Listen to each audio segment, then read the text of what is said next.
There's a moment, you may already have had it, a moment when everything you built, the roles you play, the masks you wear, the story you've been telling yourself since childhood begins to feel thin, like a coat that no longer fits, like a house that was never really yours. This is about that moment, the moment of awakening to love and what happens after that. Because here is the truth that the world's greatest wisdom traditions, from the Tao to the Upanishads, from the Gospels of John to the poetry of Rumi, all agree on. You were not born to be afraid. You were born to love. And somewhere between birth and this exact moment, something happened. Something built a wall between you and truth. And this, I suppose, is the story of taking that wall down. The dream we mistake for life. Most of us are walking around in a kind of sleep. Not that restful kind that we all love, but the anxious kind. As the world goes through a mental health crisis, there's not much denying that.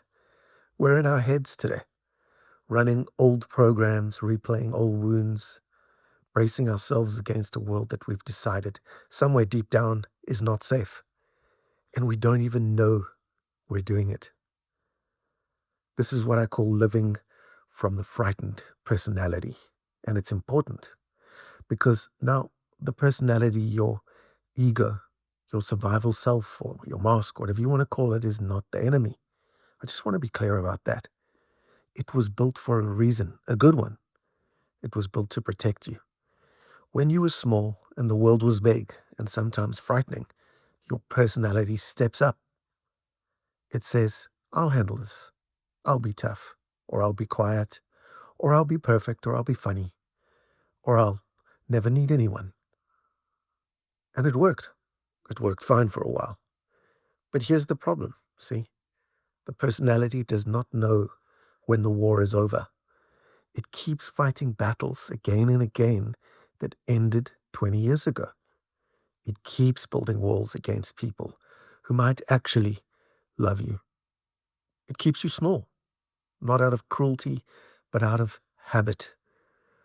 And we need to learn the habit of breaking that habit of being ourselves, stuck behind the walls of a frightened mask, persona, or personality. And the real you, the part of you that is curious, alive, connected, creative, and especially loving, that part gets quieter and quieter and quieter until one day you wake up and you don't quite know who you are anymore. Does that maybe sound familiar? Because if you've been depressed, anxious, burnt out, if you've lost meaning, you need to know more about awakening to love and the anatomy of a closed heart. Stress and trauma are part of every single human life today. Every one of us is born into a world that is increasing in pace, in pressure, in noise. And the way we are socially constructed, the way life actually works, means that we develop defense mechanisms early. We learn to protect ourselves. But here's what nobody tells you. Defense is the first act of war. When we defend, when we close, we cut ourselves off from everything we need the most, from connection, from truth and beauty, and especially from love. The science is unambiguous about this. Isolation, disconnection, and chronic self-protection are among the primary drivers of depression, anxiety, addictions, burnout. We are wired neurologically, you see, biologically and spiritually as well, for connection. And yet, we spend most of our lives unconsciously pushing it away, pushing opportunity away, love away. So why? Because it's open to risk, uncertainty, and the unfamiliar. And the personality doesn't like risk. It doesn't like the unknown. How does it protect you? See, your personality says, well, what if I'm rejected? What if I'm not enough? And what if they leave? What if I look foolish? What if I get hurt again? Things like this. And so we stay behind the glass, watching life, commenting on life on Facebook and Instagram, but not quite in it, not quite alive in the way we were made to be. So you need to know your enemy. You have, in the paradigm process, identified 10 distinct personality types. We call them your ego insurgents. Each of them represent a different strategy that the wounded self uses to stay safe. You've got the controller who manages everything to avoid uncertainty. You've got the victim who remains helpless to avoid responsibility. We all have a people pleaser who vanishes into others to avoid rejection. We lose our boundaries with others and people please. The perfectionist is strong in all of us. The perfectionist who can never be good enough to avoid judgment at all costs. And then we go through the avoidant, the victim, the actor, and many, many more. Most of us live in one or two of these patterns, sometimes more, sometimes rotating between them depending on the situation. And the extraordinary thing is, none of us choose this. It's all subconscious. These patterns are largely inherited, installed in us by childhood experiences, by generational trauma, by the culture we were born into, all sorts of things. They're not weaknesses, you must understand. They are adaptations, but in the end, they are also prisons. And the moment you can see the bars, that is the moment the door begins to open for you. And I've seen it a million times. Awakening to love doesn't usually happen all at once. It doesn't come with the thunder and lightning. Well, on occasion it does. Sometimes it's a crisis, a breakdown, a loss, an addiction that brings you to your knees. Sometimes, though, it's a moment of grace. A child is born, someone dies. You stand at the edge of the ocean with your feet in the water, and something shifts. You awaken to love, to God. But let's be fair that most often it's a whisper, a quiet, persistent voice from somewhere deep inside that says, this isn't quite it. There has to be more than this. It's like a calling. I don't want to live this way anymore. That voice is not your depression, anxiety. That voice is your soul, and it's trying to wake you up. It's screaming, whispering, doesn't matter. Wake up. A Course in Miracles says, nothing unreal exists. And what that means in practical human terms is that everything we build on fear is temporary. Everything we build on performance and pretense, egoic projection, will sooner or later begin to crumble because it's not real. Only love remains because only love is real. The truth is real. Beauty is real. Your beauty is real. And your essential self, that part of you that existed before the personality was formed, before the wounds arrived, before the world told you who to be, that's real. And it's waiting. That's the good news. Here's what I've learned after decades of working with people in deep transformation. The only requirement, thank goodness, for waking up to love is willingness, not perfection, not a particular set of beliefs or a certain level of intelligence or education, even spiritual attainment to that matter. The only requirement for awakening is willingness, just willingness. Willingness to look at yourself honestly. Now, there's the work of Carl Jung. Willingness to sit with discomfort without running. Willingness to consider that the story you've been telling yourself might not be the full story. It's hard to do. You need the willingness to ask, what if I could change? What could I become? Who am I really without my stories, without these masks? That is the crack in the armor through which the light enters for people. And here's what's so important to understand. You don't have to become something you're not. You don't have to stop pretending you're something you're not. You don't have to start or stop performing. All you have to do is just come home to yourself. We'll do well to learn what the science says and what the saints knew so long ago. They taught us that we are living through a global awakening stretching over time. A global awakening, which I really see as speeding up at the moment, don't you? And I say that not as a vague spiritual platitude, but as an observable reality for us all. People everywhere are reaching for something deeper. The old structures of religion without spirituality, of success without meaning, of connection through screens. It's not sustaining us.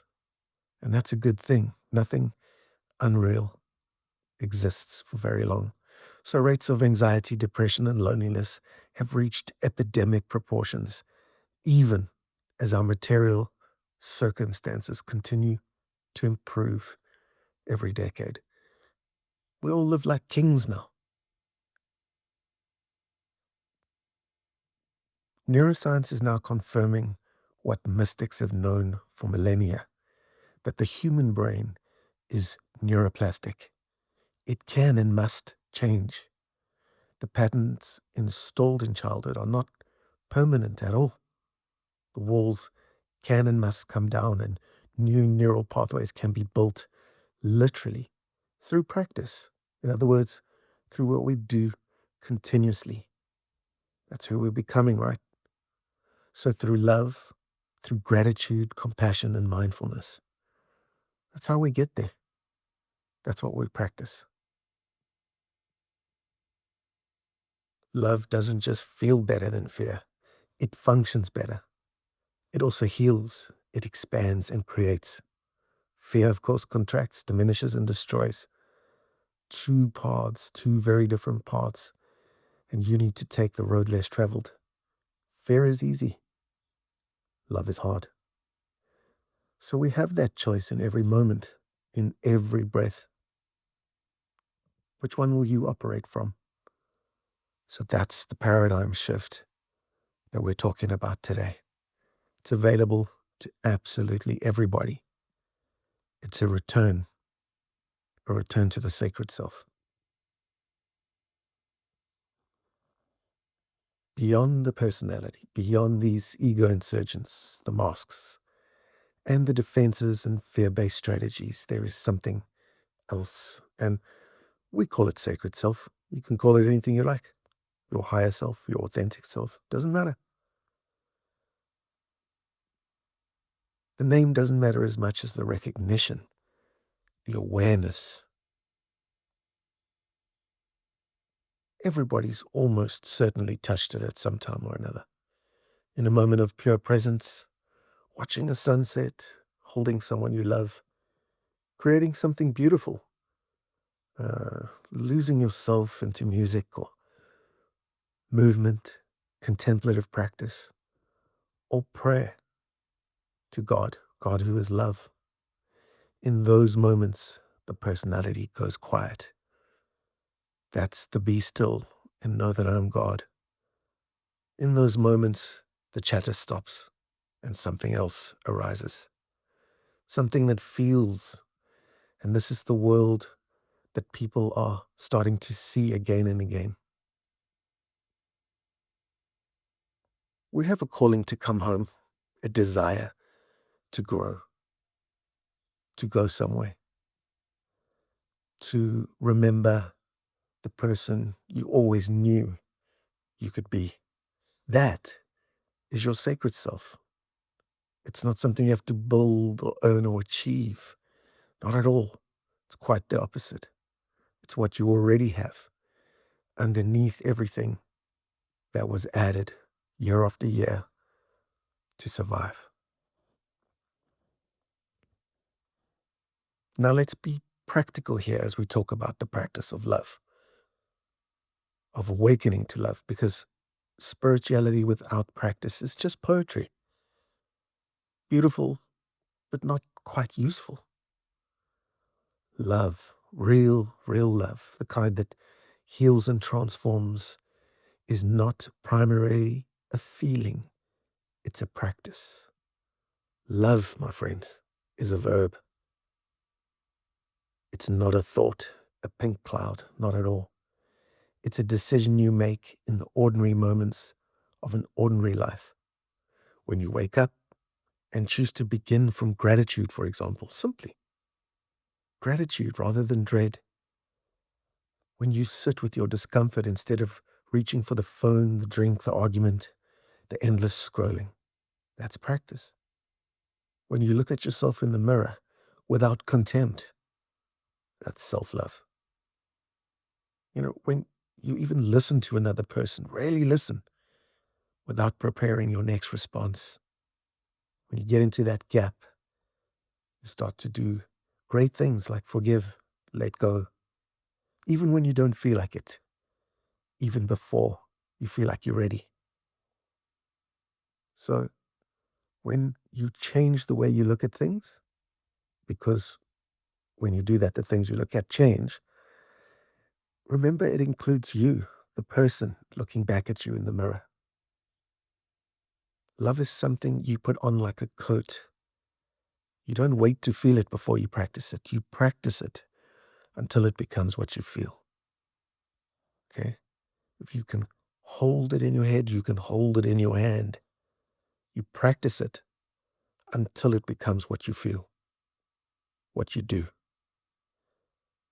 So it's pretty much like ascending the pyramid of consciousness from Maslow and those teachers who taught us about conscious awareness and how we move from certainty to uncertainty.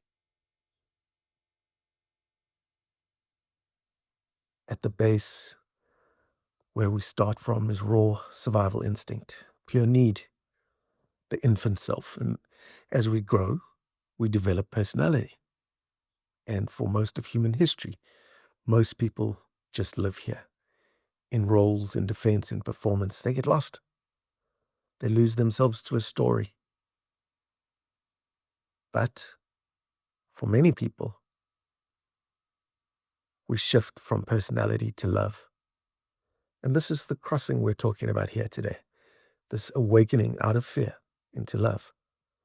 This point is where the emotional intelligence that we all have inside starts to awaken, where empathy grows and we begin to make choices, not from fear, but from genuine care for ourselves. That's where it's got to start.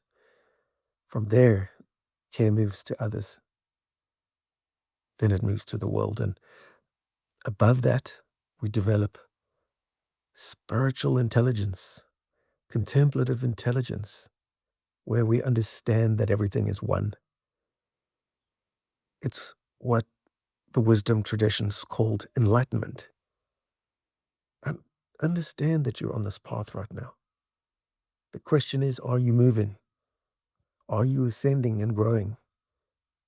Or are you defending a position that was never truly yours to keep?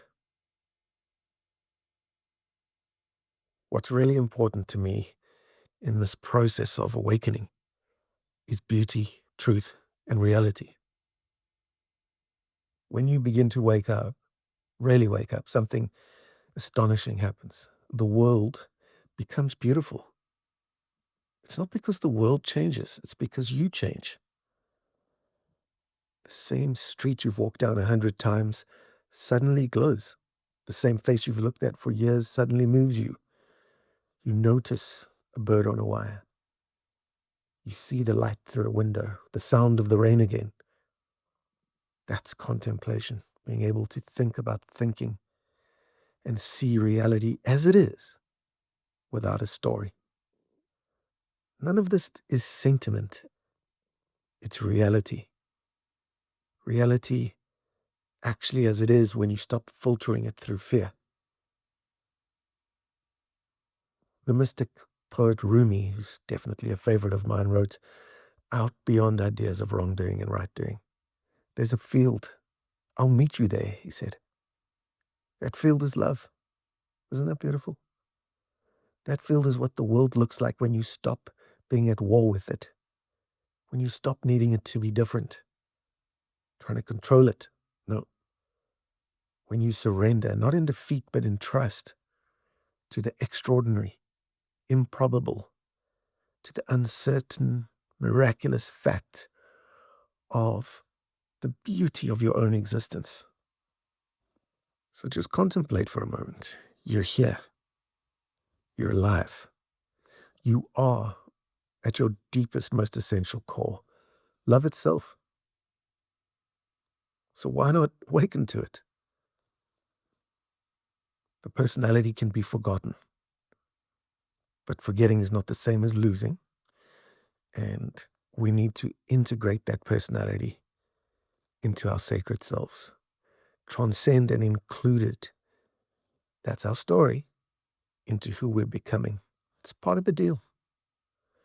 So there's an invitation for everybody who's suffering. And let's speak to those people who are in pain, who see no hope.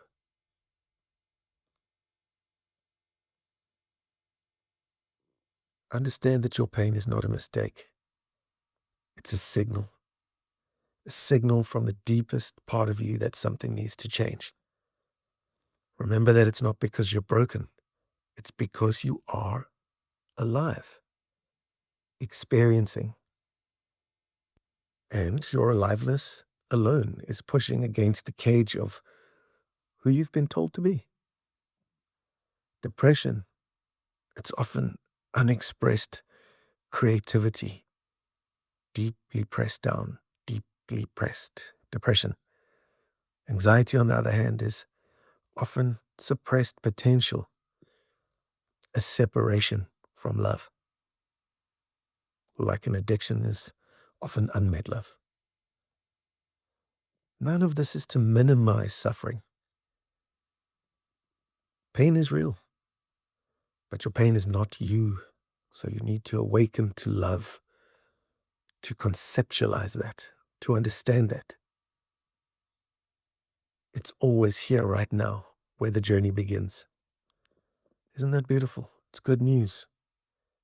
We don't start from a place of having it all figured out. Quite the contrary. We don't start from a place of strength and certainty, but from exactly where you are. That's acceptance. Exhausted, frightened, barely hopeful enough to have clicked on a video called Awakening to Love. But that's enough. It's more than enough. In fact, it's everything. Transformation, real transformation, is not self-improvement. It's not a better version of the same personality. That's where people get it wrong. It's going above the form, above the silhouette and mask. Transform, to go above form, to go above your body, your personality, your masks. We don't heal, we transcend. We enter a different relationship with life itself, with God, the creator of all things. God who is love. Love we need to awaken to. We go from taker to giver, from defended to open, surviving to thriving, personality to soul, and especially from fear to love. This is the paradigm shift that we teach, and it's available. I promise you, I've watched it happen to hundreds of people many times, anyone who is willing to do the work goes on the journey and is able to shift fear to love. Everybody. Everybody who's willing to do the soft, courageous work of opening. Hard and difficult, we can actually do quite well. Letting love in is your work today. Allowing yourself to be truly known by another person, by the universe, by God, by whatever word you use for the mystery that holds us all here today. The journey from the first half of life to the second half of life is the greatest journey any human being will ever take. And it begins exactly where you are. It begins now. Can you see how the mind can lie to you? So awakening to love means that you need to see the light that's inside you, the light that's always been there. It was there before the fear arrived. It will be there after all of this falls away. Your life, your singular, unrepeatable, astonishing life is the story of that light finding its way out, creating and expressing itself. Every struggle you've had has been part of this story. Every moment of beauty that you ever moved through, that was the light recognizing itself. You're not here to stay small, to repeat the past, stay afraid.